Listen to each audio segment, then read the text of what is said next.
श्री राम जी के चरणों में नमन करते हुए और भारत की आयरन लेडी कहे जाने वाली आदरणीय बहन कुमारी मायावती जी के चरणों में कोटि कोटि नमन करता हूं और बहुजन समाज में जन्मे सभी संत और महापुरुषों के चरणों में मैं कोटि कोटि नमन करता हूं। मेरे सामने बैठे बुजुर्ग मेरे पिता तुल्य हैं, मेरे बड़े भाई, युवा और मेरी बहन बेटियां और मेरी माताएं, उनके भी मैं चरणों में कोटि कोटि नमन करता हूं। जय भीम, नमो बुद्धाय, जय संविधान, जय गुरु रविदास जी की जय भारत। साथियों, ओए भाई आराम से बैठ जाओ, वरना अपने घर जाओ। साथियों, मैं जिला मेरठ से हूं और मिशन मूवमेंट के लिए, अपनी कौम के लिए, अपने समाज के लिए 6-7 साल से समाज के लिए लड़ाई लड़ रहे हैं। लगभग 65 के करीब मुकदमे है मेरे ऊपर और 6-7 बार जेल भी काट चुका हूं और किसी गलत का मैं जेल नहीं काटती। अपने समाज की लड़ाई लड़ने के लिए, अपने समाज के अधिकारों की लड़ाई लड़ने के लिए जो शोषण होता है, जो लोग हम लोगों को मारते हैं या हमारे अधिकारों को छीनने का आनंद करते हैं, उनको टक्कर देने के लिए हम लोग लड़ाई करते हैं। हम किसी का सिर नहीं फाड़ते, हम जो करते हैं संवैधानिक तरीके से लड़ाई लड़ते हैं।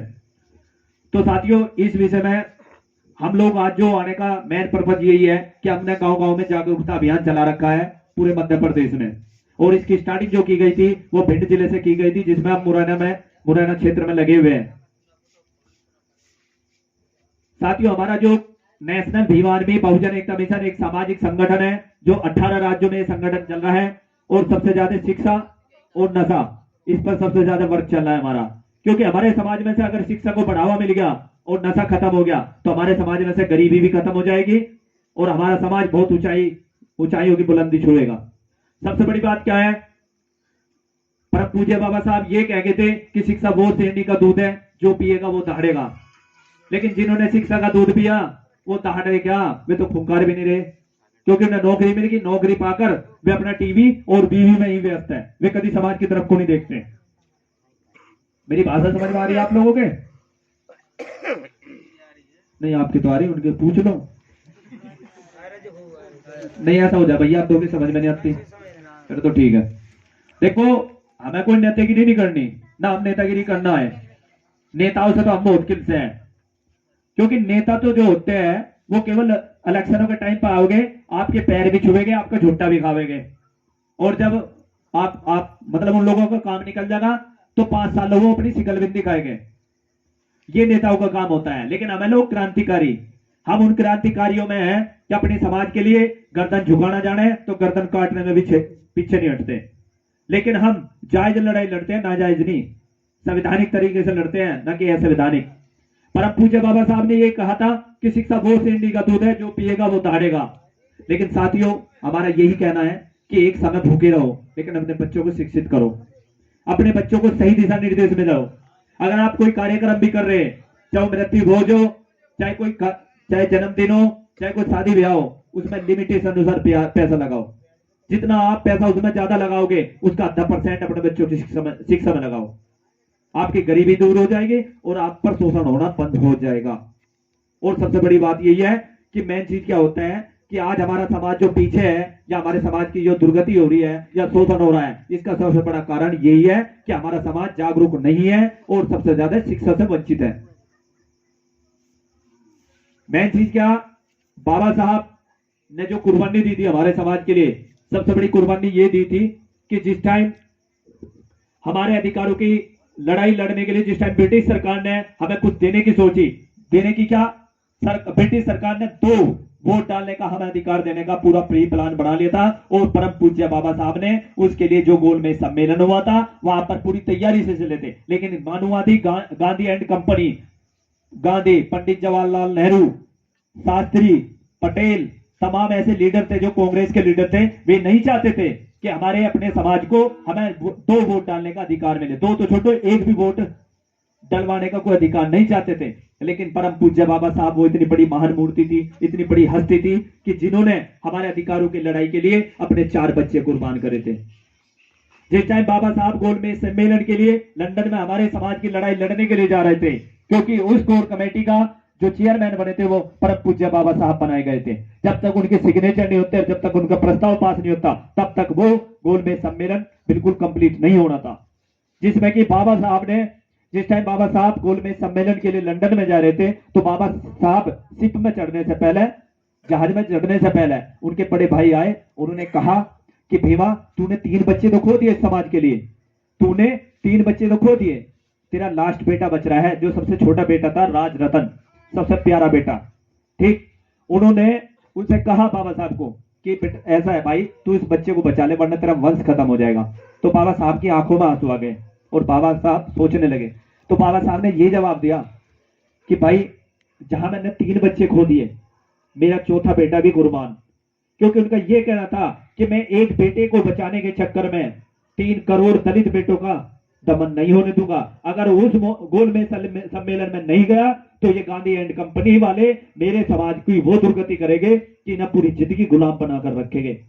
तो ये सबसे बड़ी देन समझो कि परम पूज्य बाबा साहब ने संविधान गोलमेज सम्मेलन में जाकर हमें आरक्षण दिलाया और हमें वोट डलवाने का अधिकार दिलाया। ना तो किसी भोले ने दिवाया, ना किसी माता रानी ने दिवाया, ना किसी 12 हाथ के ने दिवाया, ना किसी 33 करोड़ में से मुझे बता दो किसने दिवा दिया। अगर इस देश के अंदर संविधान ना लिखे जाता तो इस देश में कभी तो मुगल लोग राज करते, कभी अंग्रेज करते और कभी कोई और करता। ये देश हमेशा गुलाम रहता। अगर बाबा साहब का संविधान ना होता तो शायद ये देश भी आजाद ना होता। और इस देश के हम मूल निवासी है। हम लोगों को बेवकूफ बनाकर हमारी सभी सारी जमीनें हत्या ली है। हम लोगों को, क्योंकि हमारे लोग बेचारे बहुत सूते होते थे, हमारे जो राजा महाराजा रहे उन्हें छल कपट से इन लोगों ने बड़ी बेरहमी से मारा, धोखे से मारा। तो ये हम लोगों को समझना चाहिए। हमें अपने माँ बाप को माँ बाप कहना चाहिए, ना कि दूसरे के माँ बाप को जाकर माँ बाप कहे। आज तक मंदिरों से किसी का भला नहीं हुआ होगा। यूपी में चले जाइए, मैं आपको यूपी का पूरा दौरा करा दूंगा। यूपी में कितनी बुरी स्थिति है। हर 8वें दिन, हर 15वें दिन हमारे समाज की बहन बेटी के साथ वहां बलात्कार होते हैं। अगर आप न्यूज़पेपर या न्यूज वगैरह देखते होंगे, इतनी बुरी दुर्गति है वहां बहन बेटी हर 15वें दिन उसकी आबरू लूटती है, बड़ी बेरहमी से मार दिया जाता है। तो हमारा कहने का मतलब यह है कि जितना पैसा आप लोग उल्टे सीधे कामों में मारे, उसका 10% अपने बच्चों की शिक्षा में लगाओ। और सबसे बड़ी बात, मुस्लिम समाज में जाकर देख लो, मुस्लिम समाज कितना भी गरीब है, वे अपने रोजगार पे कामयाब है। वे कुछ भी करें, उन्हें कुछ भी करना हो, लेकिन अपनी इज्जतों को वो जंगलों में नहीं बेचते। और हम लोग, हमारे बड़े बुजुर्गों की बुरा मत मानना, थोड़ी सी सच कहने की आदत है। हमारे लोग क्या करते हैं, चौपलों में बैठ जाएंगे, ऐसी जगह देख लेंगे, वहां ताश खेलना शुरू कर देंगे। ठीक, लेकिन जंगलों में जाकर 2 घंटा खुद मेहनत नहीं करना चाहते। जवान लड़कियों को जंगलों में भेज देते हैं, उन बच्चों के साथ शोषण होता है। फिर बाद में कहते हैं कि हमारे बच्चे के साथ बलात्कार हो गया। अगर खुद तुम अपनी इज्जतों को जब जंगलों में भेजेगी तो क्या नहीं होगा। हम ये नहीं कहते कि अपने डंगर ढोर बेच दो या पशुओं को बेच दो। हम ये, हमारा ये कहना कि जितना आप समय इन ताशों में दे रहे या फालतू चीजों में खड़े होकर दे रहे, उतना समय आप जंगलों में 2-2 घंटा, और किसी बहन बेटी को जंगलों में न भेजो। इनके हाथों में कलम थमाओ, दांती या फावड़े मत थमाओ। क्योंकि आज हमारे समाज में ऐसी ऐसी लड़कियों की, मैं आपको उदाहरण दे दूंगा जिन लड़कियों ने हमारे समाज का नाम रोशन करा। और सबसे बड़ा जो उदाहरण है वो बहन कुमारी मायावती है, जो उत्तर प्रदेश के अंदर 4 बार मुख्यमंत्री बनकर इस देश में हमारे समाज का नाम रोशन कर गई। अब नो समाज में तो दलाल बहुत पड़े, दलाल बहुत है। दारू पीवेगे, आवेगे इलेक्शन कि ये सारे अखबार मेरे अंडर में है ना, नो कहते कि सारे अखबार मेरे अंडर में, और भाई तार दे 2-4 पेटी, ठीक, तब भी राजी होगा वोट दे। तो मेरा मतलब यो है कि भाई अपने आप को मजबूत करो, अपनी वैल्यू समझो, अपनी चीज को लेकर चलो। और हम माताओं बहनों का मैं पूछना चाह रहा कुछ, भाई सभी जो शादीशुदा मेरी माता बहने हैं, एक सवाल ही करूंगा, बस एक सवाल का जवाब दे दियो। साल में 365 दिन हो जी होते हैं पूरे, और 365 दिन में 364 दिन लो तब अपने पतियों की ऐसी की तेजी मार कर रखो कि मरता नहीं, गिरता नहीं, कहीं एक्सीडेंट हो जाए, इस तरीके के लफ्ज होते हैं हमारी बहन बेटियों के। ठीक, और 365 दिन तुम करवा चौथ का व्रत रखो, पूरे दिन भूखी रहो। ठीक भाई, पूरे दिन भूखी रहो, रात को 12-1 बजे जब चांद ऐसा लिख रहा है, जब थारा व्रत खुला है। ठीक, और तो और पति को अड़ा दो सामने, छलनी में तेरा मुंह देखू मैं।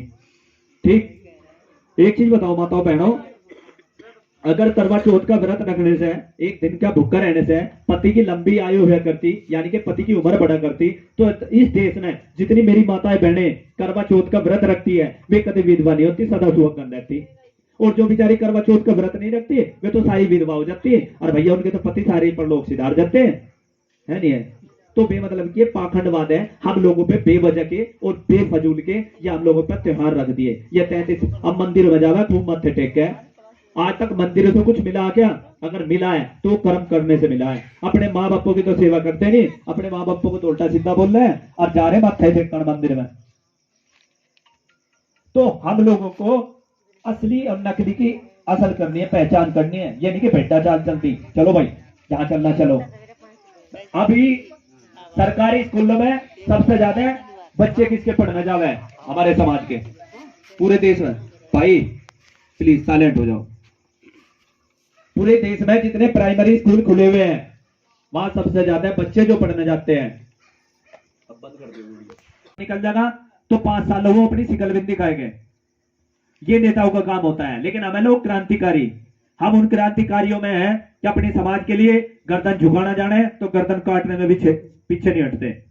लेकिन हम जायज लड़ाई लड़ते हैं, नाजायज नहीं। संवैधानिक तरीके से लड़ते हैं, न कि असंवैधानिक। परम पूज्य बाबा साहब ने ये कहा था कि शिक्षा वो सेंडी का दूध है, जो पिएगा वो दहाड़ेगा। लेकिन साथियों, हमारा यही कहना है कि एक समय भूखे रहो लेकिन अपने बच्चों को शिक्षित करो, अपने बच्चों को सही दिशा निर्देश में दो। अगर आप कोई कार्यक्रम भी कर रहे हैं, चाहे मृत्यु भोज हो, चाहे जन्मदिन हो, चाहे कोई शादी ब्याह हो, उसमें लिमिटेशन अनुसार पैसा लगाओ। जितना आप पैसा उसमें ज्यादा लगाओगे उसका 10% अपने बच्चों की शिक्षा में लगाओ।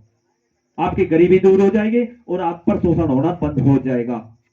और सबसे बड़ी बात यही है कि मेन चीज क्या होता है कि आज हमारा समाज जो पीछे है या हमारे समाज की जो दुर्गति हो रही है या शोषण हो रहा है, इसका सबसे बड़ा कारण यही है कि हमारा समाज जागरूक नहीं है और सबसे ज्यादा शिक्षा से वंचित है।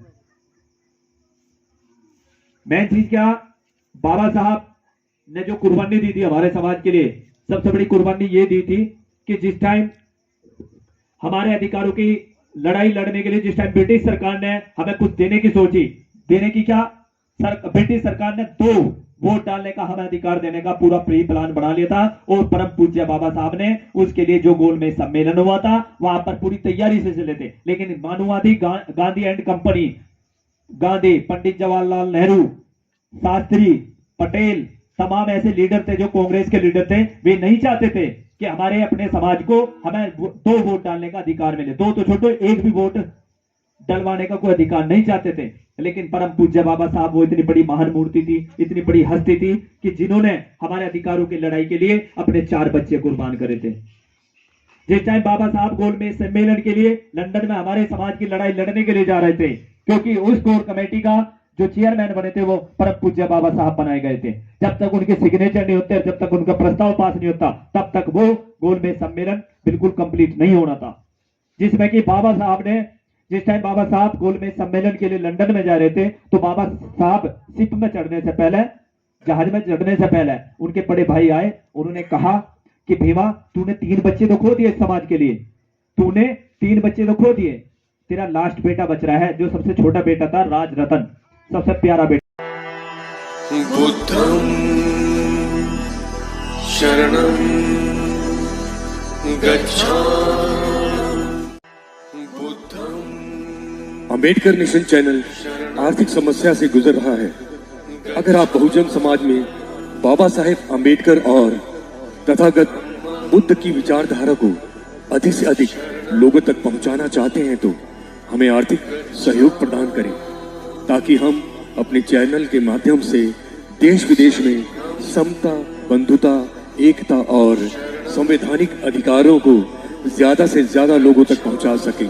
आप अपनी सहायता राशि नीचे लिखे खाते में जमा करा सकते हैं।